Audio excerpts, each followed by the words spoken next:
우리 서로 인사 나눕시다. 주 안에서 사랑합니다. 축복합니다. 설 명절 잘 지나셨습니까? 제가 이렇게 보니까 아직 우리 가족들 중에 단위로 고향 가셨다가 못 오신 분도 계시고, 그리고 아직 안 가시고 오늘 여기 참석하고 계시는 우리 방문하신 분들도 계시고 그런 것 같습니다. 성명절을 우리가 보내면서 오랜만에 가족 친지들이 함께 어울려 나누는 시간이 참 즐겁구나, 그런 기쁨이 있습니다. 또 한편으로는 왠지 오래간만에 만나서 좀 이렇게 서로 잘 나누고 싶었는데 잘 안 된, 그래서 뒷맛이 개운치 않은 그런 느낌도 조금은 있어요.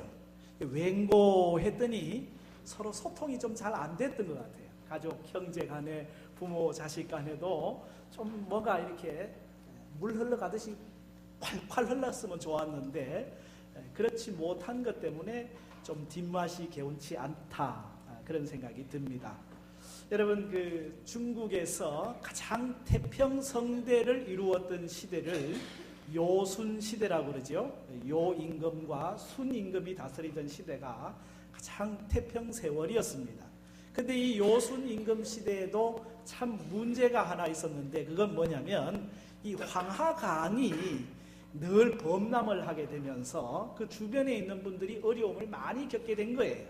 그래서 이 황하강을 잘 다스려야 되겠다. 치수 사업을 이 요임금이 생각을 하고 한 사람을 세웠는데, 곤이라는 사람입니다.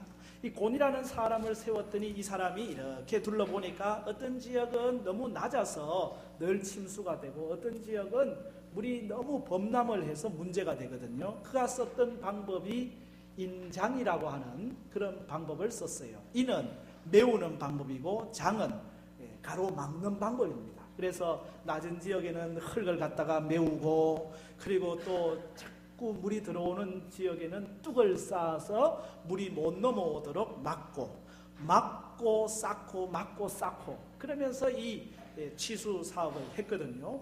그래서 잘 되는 듯 했는데 한 번은 큰 홍수가 나니까 그거 뭐 한순간이에요. 그동안에 그렇게 쌓아놨던 흙은 삽시간에 다 쓸려가 버리고, 뚝도 그 제방이 다 무너져 버리고, 결국은 오랫동안 했던 그 황하강 치수 사업이 숲으로 돌아가게 된 거죠. 그래서 그 책임을 물어서 이 요임금이 곤의 다리를 부러뜨려라, 그렇게 했다고 하는 거예요.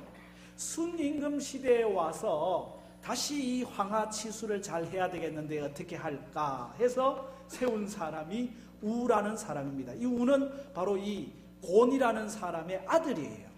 이 아버지가 이 황하 치수를 잘 못해가지고 다리가 부러졌는데 나는 어떻게 할까 연구하고 또 연구하다가 물은 그냥 흐르게 내버려둬야 된다. 그래서 메꿀 게 아니라 물이 흐를 수 있도록 그쪽으로 하고, 또 물이 넘치는 곳에는 아예 길을 만들어줘가지고 물이 그쪽으로 흐르도록. 그래서 그분이 썼던 방법이 소도법입니다. 통과시키고 그리고 길을 내가지고 이끈다라고 하는. 그리고 이 소도법을 사용하니까 물이 넘치는 일, 그래서 백성들이 곤욕을 당하는 일이 없어지게 된 거예요. 이 순임금은 이 우라는 사람을 칭찬하게 되었고, 아버지가 메우고 막는 방법으로 실패했던 것을 아들은 트고 통과시키는 방법으로 이 황하치수를 잘 해가지고 나중에 그 공로를 인정받고, 이 순임금 다음에 바로 이 우임금이 되는 일들이 있었습니다. 이것은 비단 치수에만 적용되는 이야기가 아니라 작게는 우리의 가정을 다스리는 원칙이기도 하고, 크게는 나라를 경영하는 원칙이기도 합니다. 열고 트는 이 소통이 얼마나 중요한지. 그렇잖아요. 우리 가정에도 교회에도 우리가 살아가고 있는 삶의 자리마다 열리고 트이는 소통이 있기를 축복합니다. 그래서 이 소통과 함께 한 단계 올라간 것이 뭐냐면 공감입니다. 소통하는 것도 중요하지만은 그 소통을 통해서 서로에게 마음을 함께 나누는 공감이 중요한, 그래서 이 공감 지수가 높아야 된다. 이 공감 지수를 우리는 EQ라고 부릅니다. 전에는 IQ가 높으면 좋은 줄 알았거든요. 그래서 IQ가 높은, 그래서 지식이 많은 아주 창조적인 사람들을 통해서 이 사회가 발전할 것 같았지만은, 그러나 그 IQ에서 한 단계 올라간 감성지수 EQ, Emotional Quotience라고 하는 EQ의 감성지수가 강조됐어요. 예전에는 광고를 하면요, 그 에어컨을 하면은 이 에어컨은 참 찬바람이 나와서 몇 평은 아주 시원하게 만들 수가 있고 아주 자연바람이고, 이런 이 내용을 가지고 설명을 했는데, 요즘 에어컨은 그런 선전 안 합니다. 바닷바람이 샥 불어오면서 이 바람은 마치 자연 바닷바람같이 상쾌하다고 하는 그런 감성적인 것을 터치하는 그런 광고들이 나오고 있잖아요. 그런 그 감성에서 한 단계 올라간 것이 바로 공감입니다. 너와 내가 함께 관계성 속에서 서로 마음을 나눌 수 있는 관계를 중요시하는 거죠. 예전에 여러분 드라마에 그런 대사가 하나 있었죠. 아프니 나도 아프다. 혹시 기억납니까? 그 대사가 아주 모든 사람들에게 다 이렇게 알려지게 되었고, 특별히 청춘 남녀들에게는 그보다 더 사랑의 대사가 없어요. 너가 아파? 나도 똑같이 아파. 너의 아픔이 나의 아픔이고 너의 기쁨이 나의 기쁨이야 라고 하는 공감이죠. 현대를 살아가고 있는 오늘 우리 참 삭막한 시대를 사는데, 아프니? 나도 아프다 라고 말해줄 수 있는 사람이 있다면 그 얼마나 행복하겠어요. 옆에 있는 분들이 그런 분이면 참 좋겠죠. 한번 그냥 하는 소리가 아니고 진심을 담아서, 아픕니까? 나도 아픕니다. 한번 서로 인사를 해보실래요? 아픕니까? 나도 아픕니다. 좀 그런 마음들을 나눌 수 있으면 얼마나 좋겠나라는 생각을 가져요. 그런데 사실 이런 공감이 쉽지를 않거든요. 그 상대의 입장에 내려가서 생각을 하고 상대의 입장에 가서 말을 하고, 그러면 상처도 없어요.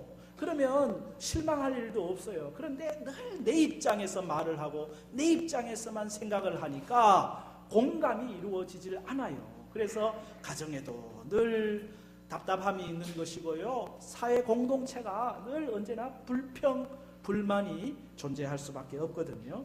명절에 남편들이 아내의 입장을 조금만 생각을 하고 행동해 줬으면 명절 스트레스 이런 것은 없었을 텐데, 아내들이 남편의 입장을 조금만 생각했으면 남편들이 그렇게 명절에, 좋은 명절에 화낼 일이 없었을 텐데, 이 부모님 자식 간에도 서로가 조금만 이해하고 공감을 할 수 있었다고 하면은 그렇게 뒷맛이 개운치 않은 것은 없었을 텐데 라고 하는 후회들이 있거든요. 이 공감이라고 하는 게 사실 쉽지 않아요. 내 일이 않으면 그냥 아무것도 아닌 것처럼 내팽개치는 것이 오늘 우리의 일상이거든요. 이런 이야기가 있어요. 어느 농장에 쥐덫이 놓였습니다. 쥐덫이 놓이니까 제일 긴장한 것은 그 농장에서 누구겠어요? 쥐입니다. 쥐가 긴장을 했습니다. 근데 그 농장 안에는 쥐만 있는 게 아니고 암탉도 한 마리 있고 염소도 한 마리 있고 소도 있고, 그래서 쥐가 얘기합니다. 여기 쥐덫이 놓였으니까 여러분 주의하시기 바랍니다. 경고를 딱 했어요. 그랬더니 암탉이 듣고는 웃는 거예요. 그것이 당신에게는 생존의 문제일지는 모르지만 우리한테는 별 문제가 아닙니다. 이렇게 대답을 하는 거예요. 염소가 옆에서 하는 말이, 참 미안하구나. 내가 너를 위해서 해줄 거는 쥐가 덫에 걸리지 않게 하옵소서. 기도해 줄 수밖에 없네.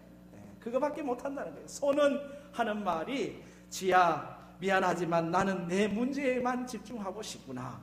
쥐덫에서는 나는 별로 관심이 없단다. 쥐에게 쥐는 그것이 생존의 문제니까 참 그 쥐덫에 대해서 아주 고민하고 있는데, 다른 농장의 동물들은 전혀 그 쥐의 고통과 아픔을 함께하지 못했거든요. 그런데 어느 날 쥐덫이 착착 하고 작동한 소리가 들린 거예요. 그 농장의 부인이 쥐가 걸렸나 하고 와서 봤더니 쥐가 걸린 게 아니라 이 독사가 한 마리가 와가지고 꼬리가 탁 잘린 거예요. 그런데 살피는 중에 그 독사가 획 돌아와가지고는 그 주인을 물어버렸네. 아이고, 그냥 이야기니까 너무 그렇게 공감을 표시하시니까 아이고. 그래, 이 부인이 이제 몸에 막 그 독이 퍼지니까 병원을 빨리 갔어요. 그런데 왠지 이게 나아질 않아요. 그래서 이 남편이 안 되겠다, 아내가 좀 기운을 차리게 암탉을 한 마리 잡아가지고 그 닭 스프를 이렇게 만들어서 주자 해가지고 스프를 만들어 줬다는 거예요. 먹고 좀 기력을 차려야 되는데 영 기력을 차리질 못하네요. 계속 아픈 날수가 많아지네요. 그러니까 동네 사람들이 찾아오지요, 친지들이 찾아오지요. 오는 분들 그냥 보낼 수 없잖아요. 그래서 염소 한 마리 잡아가지고 그래가지고 또 오는 분들 대접을 했어요. 그래도 끝내 일어나지 못하시고 돌아가시게 된 거예요. 장례를 치르게 됐잖아요. 그래서 온 동네 사람들이 다 애도하고 그 장례에 오는 문상객들을 위해서 소 한 마리 잡았어요. 사실은 그 쥐덫이 그냥 쥐의 문제에게만 해당될 줄 알았는데 결국은 암탉에게도 염소에게도 이 소에게도 자기 문제로 다가오게 되었다라고 하는, 결국은 공감의 이야기, 소통의 이야기를 들려주는 하나의 그냥 짧은 이야기입니다. 너의 아픔과 고통을 나의 것으로 함께 할 수 있다고 하면 그런 가정은 행복하지요. 그런 교회는 행복하지요. 그런 사회는 정말 행복한 사회라고 할 수가 있습니다. 왜 그렇습니까? 복음이라고 하는 것은 다르게 표현하면은 공감이라고 말할 수가 있기 때문에 그렇습니다. 우리가 예수 그리스도의 놀라운 복음을 받았습니다. 그 복음의 구체적인 내용이 뭐냐? 들어가 보면 공감이라니까요. 오늘 우리가 죄로 인하여서 하나님과 단절되었습니다. 생명을 누리지 못합니다. 자유가 없습니다. 절망입니다. 천국 없습니다. 지옥입니다. 그런 백성을, 그런 하나님의 사람들을 하나님이 불쌍히 여기시고 독생자를 우리 가운데 사랑으로 보내신 거예요. 주님이 이 땅에 오셔서 우리를 위하여 낮아지시고 또 낮아지시고 또 겸손히 섬기시고 십자가 위에 죽으시는 사랑, 그건 공감이에요. 오늘 우리가 죽음 가운데 있구나. 저들을 위해서 내가 할 수 있는 일이 뭔가? 주님이 나의 아픔과 그 고통을 대신 짊어지는 공감을 통해서 오늘 우리는 구원을 얻었다니까요. 그러므로 복음은 뭐라고요? 공감이에요. 그러므로 복음적 삶, 예수 그리스도인으로 살아가는 삶의 내용은 뭐가 돼야 되느냐? 공감적 삶이 되어야 된다는 거예요. 주님이 나에게 오셔서 나의 마음과 연약함과 부족함을 다 아시고 나를 채우셨듯이 나도 너를 위하여 또 낮아지고 겸손히 섬기는 삶을 살아가는 것, 공감의 삶을 사는 것, 그게 복음적 삶이죠. 여러분, 예수님의 삶을 한번 조명을 해보면 예수님의 삶에서 항상 늘 강조되는 단어가 하나가 있습니다. 그게 뭐냐면 불쌍히 여기사입니다. 다시 말하면 예수님께서 우리를 향해서 하시는 모든 일들이 다 불쌍히 여기시고 긍휼히 여기시고, 그래서 예수님이 말씀들 가르치기도 하시고 고치기도 하시고 회복시키기도 하시고 죽은 자를 살리기도 하셨거든요. 몇 마디만 여러분 제가 찾아서 말씀을 드려볼까요? 마태복음 14장 14절에 예수께서 나오사 큰 무리를 보시고 불쌍히 여기사 그 중에 있는 병자들을 고쳐 주시니라.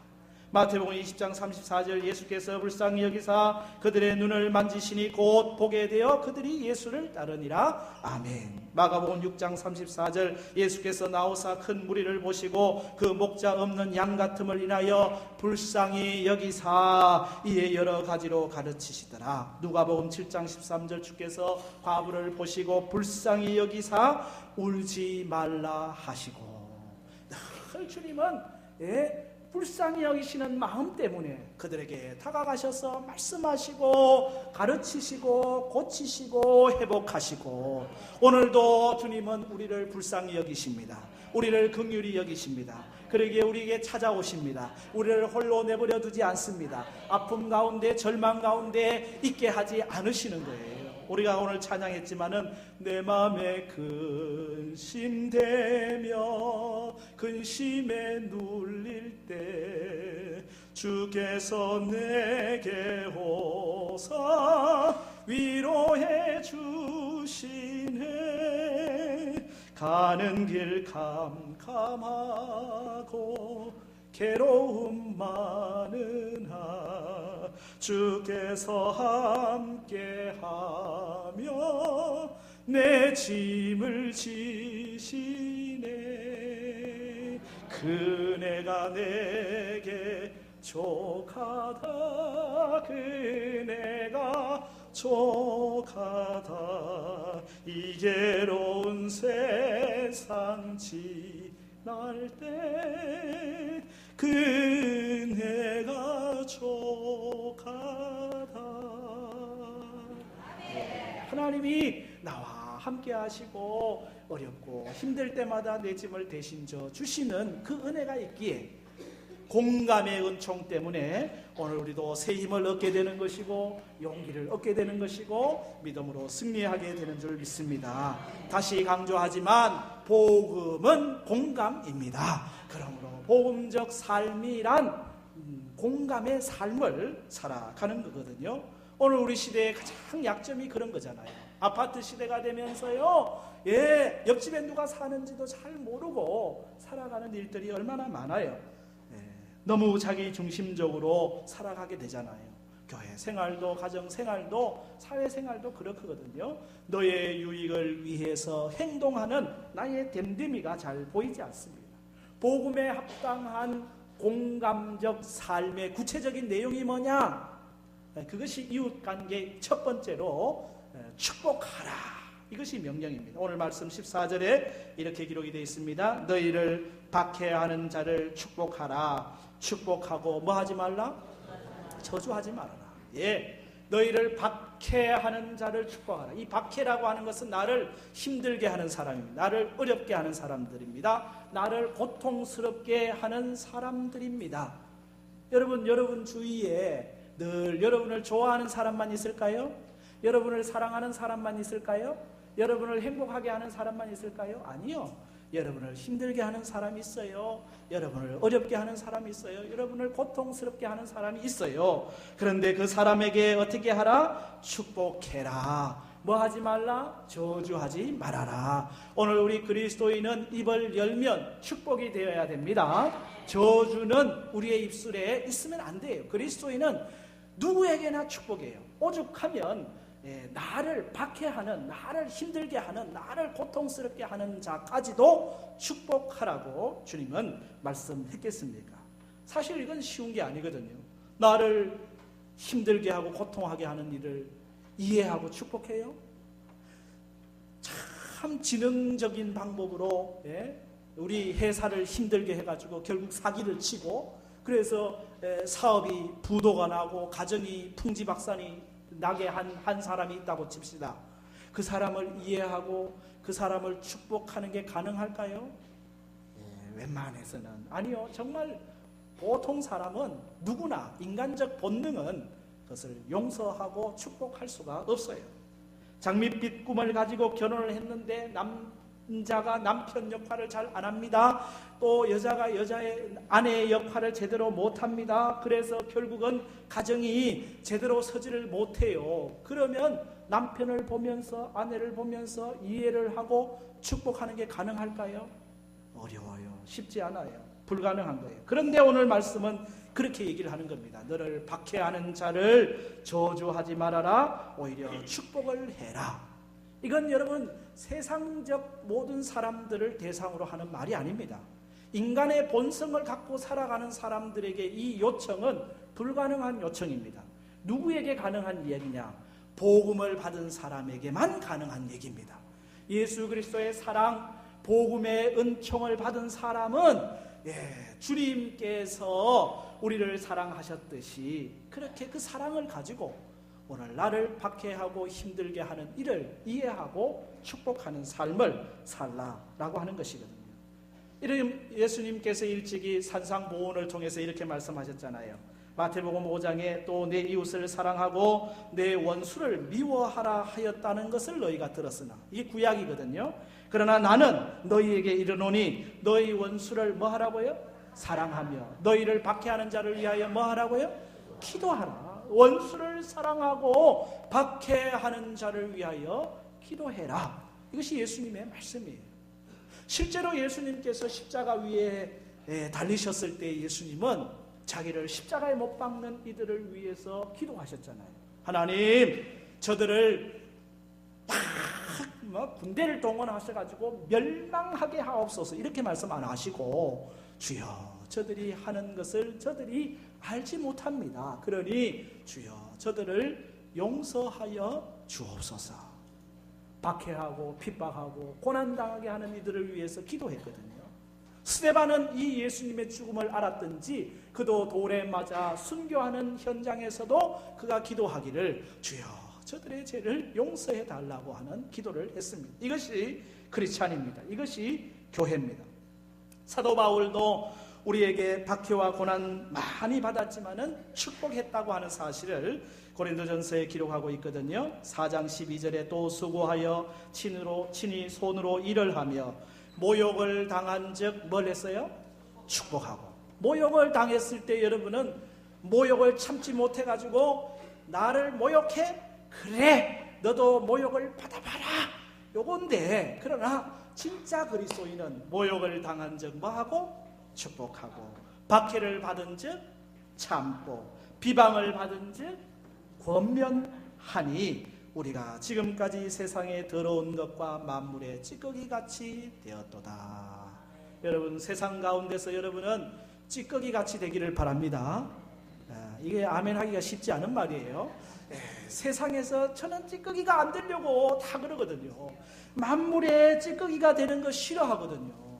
그렇기 때문에 나는 나를 비방하는 사람, 모욕하는 사람, 박해하는 사람을 축복할 수가 없는 거예요. 그러나 내가 찌꺼기같이 되겠다, 주님 앞에서 낮은 자가 되겠다라고 마음을 먹으면 언제나 축복할 수가 있게 되는 거거든요. 사도 베드로는 주님께 배운 그것을 다시 우리에게 일러주었습니다. 베드로전서 3장 9절에 악을 악으로 욕을 욕으로 갚지 말고 도리어 뭐하라? 복을 빌어라. 나에게 악을 이야기하고 나에게 욕을 베푸는 사람에게 도리어 복을 빌라. 이를 위하여 너희가 부르심을 받았으니 이는 복을 이어받게 하려 하심이라. 아멘. 여러분, 복 받기를 원하십니까? 그러면 무조건 어떤 경우에도 축복하시기를 바랍니다. 복을 비는 사람에게는 복이 와요. 저주를 말하는 사람에게는 저주가 온다니까요. 이게 원리예요. 내가 어떤 사람을 축복을 했습니다. 그런데 그 사람이 축복을 받을 만한 자격이 되면 그 축복이 그에게 임하게 되는 것이지만, 만일 그가 축복을 받을 자격이 안 되면 그 복은 누구에게로 온다? 나에게로 돌아오는 거예요. 복을 빈 사람에게로. 그러니까 이래도 좋고 저래도 좋은 거예요. 그러니 언제나 축복하는 자리에 있기를 바랍니다. 사실 가만히 따지고 보면요, 나를 박해하는 사람이 꼭 나쁜 사람만은 아니에요. 나를 힘들게 하고 나를 아프게 하는 사람이 나에게 전혀 유익하지 않은 사람이 아니에요. 때로는 오히려 그것이 나를 살리고요, 나를 다듬고요, 나를 성숙시키는 일들이 많다니까요. 여러분, 자동차에 브레이크가 없다고 생각을 해보세요. 정말 멋진 자동차입니다. 삐까번쩍합니다. 근데 그 자동차에는 브레이크가 없습니다. 브레이크가 없이 달리는 자동차, 그것은 더 이상 자동차가 아니죠. 흉기죠. 다른 사람을 죽일 수도 있고요, 다른 건물을 파괴할 수도 있고요, 그것만 아니라 자기 자신도 죽이는 도구가 되거든요. 그렇기 때문에 브레이크가 필요해요. 살살 밟아줘야 돼요. 서야 될 때 서고 멈출 때 멈추게 하는 것이 필요하거든요. 우리의 삶에도 때로는 브레이크 같은 사람이 있어요. 나를 밟아주는 사람, 나를 힘들게 하는 사람, 나로 하여금 가는 길을 멈추어 서게 하는 사람 있을 수 있어요. 그러나 그 멈추어 서게 하는 사람이 꼭 나쁜 사람이 아니에요. 오히려 나에게 유익이 된다니까요. 나의 모난 마음을 잘 다듬어 주기도 하고요. 또 내가 가야 될 바른 길, 곁길로 가지 않도록 나를 이끄는 그런 도구가 되기도 해요. 여러분, 목회를 하면서 목사에게도 브레이크를 거는 분들이 있어요. 때로는 마음이 상해요. 그러나 그분 때문에 바른 길을 가게 되거든요. 그분 때문에 나를 더 돌아보게 되고 다듬게 되거든요. 그러니 그분을 축복 안 할 수 있겠습니까? 축복하고 또 축복하고 또 축복하고. 할렐루야. 나를 힘들게 하고 어렵게 하는 사람은 나에게 오히려 유익을 끼치는 사람이다. 영적으로 나를 더 성장시키는 사람이다. 그 사람이 없으면 내가 새벽에 나와서 기도할 일도 없었을 텐데 나로 기도하게 하는 사람이니 감사하다. 여러분이 다 잘 되기만 해보세요. 새벽에 기도도 잘 안 할 거야. 예배 드리는 일도 자꾸 안 할지도 몰라요. 힘든 일도 있고 어려운 일도 있고 그분이 여러분들을 더 영적으로 더 주님께로 가까이 가게 하는 분이니까 그러니 여러분은 축복의 사람들이죠. 그런 우스갯소리도 있잖아요. 어느 날 천국에 목사님이 달려왔어요. 목사님이 왔어요. 목사님이 별로 예수님이 목사님 온 걸 반기지도 않아요. 근데 총알 택시 기사가 올라왔어요. 예수님이 너무 반가워해가지고 막 반겨주는 거예요. 주위에서 아니 목사님 왔는데는 안 반겨주시고 왜 총알 택시 기사 왔는데 반겨주십니까? 저 총알 택시 기사는 타는 사람들마다 기도하게 했다. 주여 살려주십시오. 근데 목사는 별로 기도하게 안 했거든.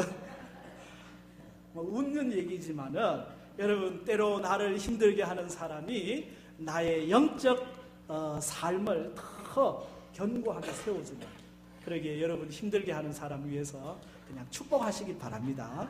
공감이라고 하는 것은 모든 사람에게 나를 박해하는 사람까지 포함해서 모든 사람에게 다 축복하는 삶이라고 할 수가 있어요.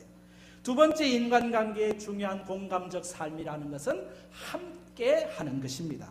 오늘 본문 15절이 그걸 말씀하고 있는데 같이 읽어보겠습니다. 즐거워하는 자들과 함께 즐거워하고 우는 자들과 함께 울라. 아멘.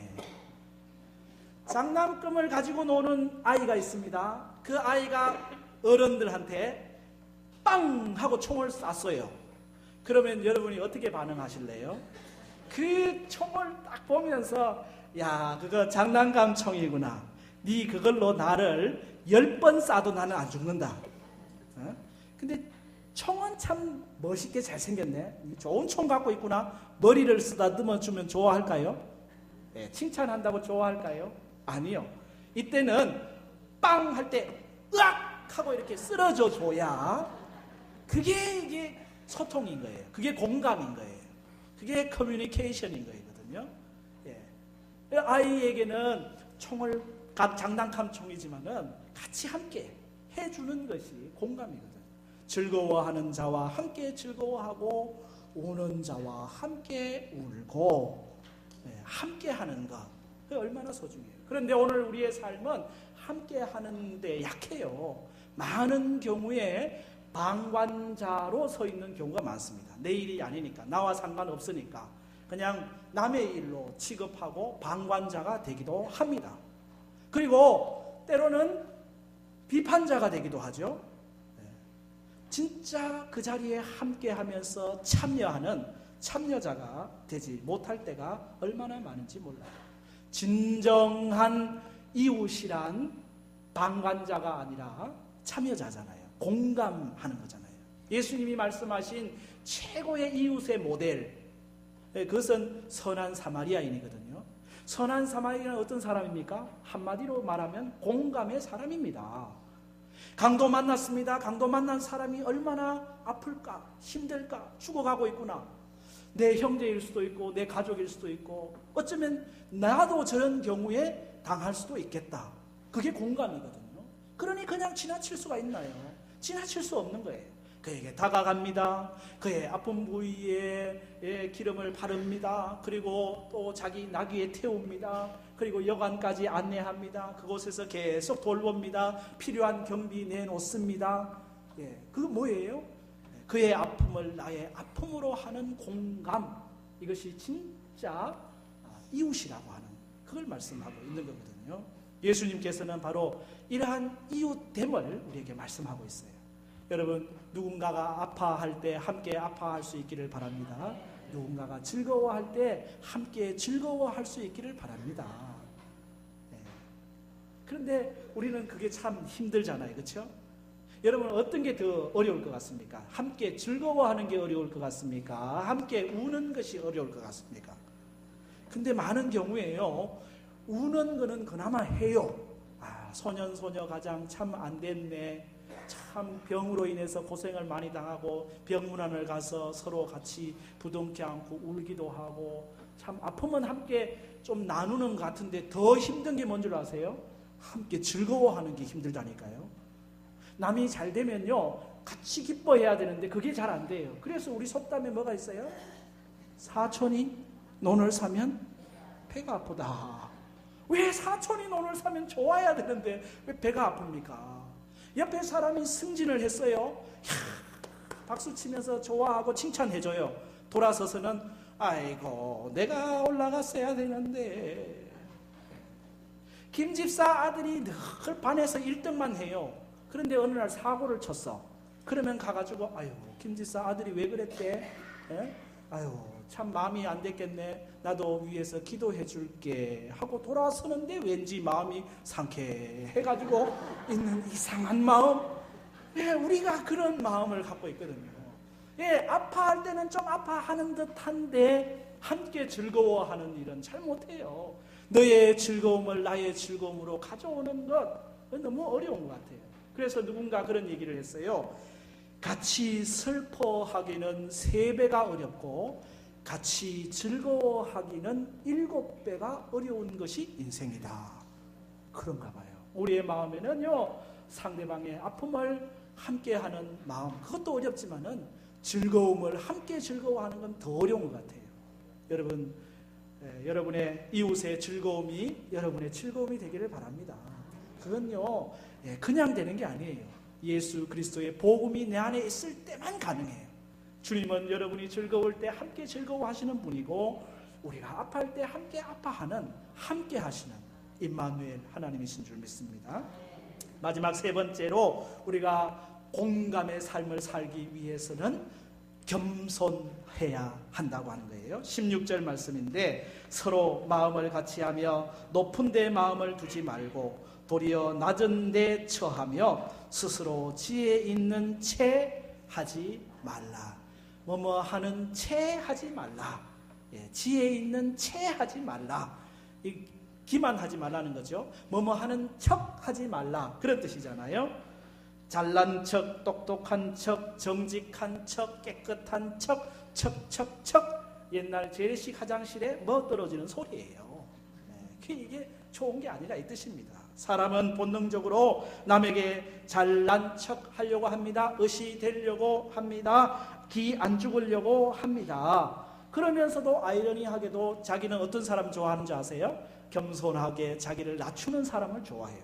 그러면서 자기는 또 높아지기를 원하는 것이 우리 인생이거든요. 이웃관계에 있어서 중요한 것이 뭐냐? 겸손한 것입니다. 서로 마음을 같이 하라. 높은 데 마음을 두지 마라. 낮은 데 처하라. 겸손이거든요. 여러분, 교만의 최대의 비극이 뭔 줄 아세요? 교만하면은 사랑할 수가 없어요.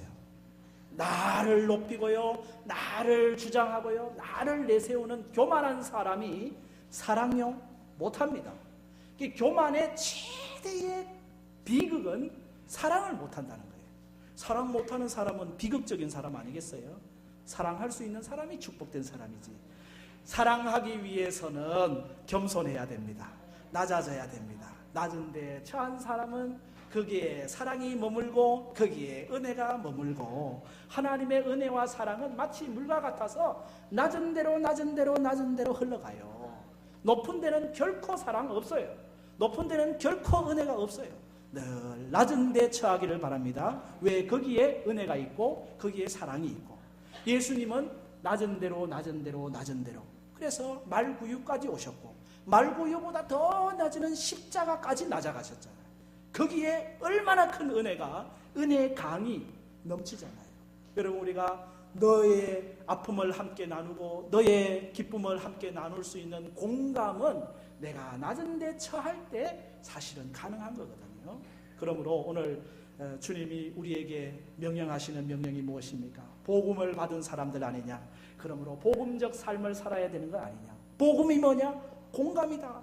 내가 너희를 위하여 십자가 지는 그 사랑의 공감처럼 오늘 우리 그리스도인들이 가는 곳마다 공감을 나눌 수 있기를 바랍니다. 여러분이 가는 곳에는 막힘이 없고 소통이 일어나고 뚫림이 일어나고 함께 나누는 자리가 있기를 바랍니다. 소통의 도구, 공감의 통로, 그것이 오늘 우리 그리스도인의 삶인데 나를 힘들게 하고 박해하는 사람을 위해 축복하는 것이고 슬픈 자들과 함께 슬퍼하고 기쁜 자들과 함께 기뻐하고 오히려 서로 마음을 같이하여 늘 낮은 데 처하는 그런 성도의 삶을 통하여 여러분의 가정이 여러분 때문에 더 행복하고 사랑으로 충만하고 우리 사회가 오늘 우리 그리스도인들 때문에 참 공감을 느끼고 소통을 느끼고 그래서 주님 기뻐하시는 하나님의 나라가 우리의 삶의 현장에 이루어지기를 축복합니다.